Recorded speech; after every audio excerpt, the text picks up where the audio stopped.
দুপুর গড়িয়ে বিকাল হলেই যৌবন হারিয়ে বার্ধক্যে রূপান্তরিত হয় যে ফুল, সেই ফুলের নাম দুপুরমণি ফুল। এটার আরো কয়েকটা নাম আছে: বন্ধক, দুপুরচণ্ডী, দুপুর মালতী, দুপুরমণি। দেখেন, এর ইংরেজি নাম হচ্ছে মিড ডে ফ্লাওয়ার, নুন ফ্লাওয়ার। এদের আদি নিবাস হচ্ছে দক্ষিণ এশিয়াতে।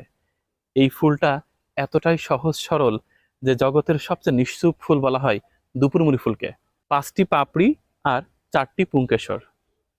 কি সাধারণ! সাহিত্যে দুপুরমণি ফুলকে প্রেয়সীর সাথে তুলনা করা হয়েছে।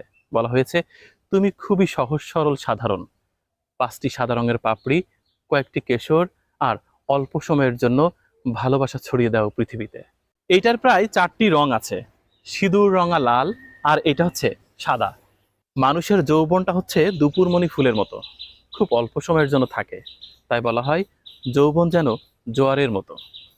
এই ফুলটি ঝরে যায় খুব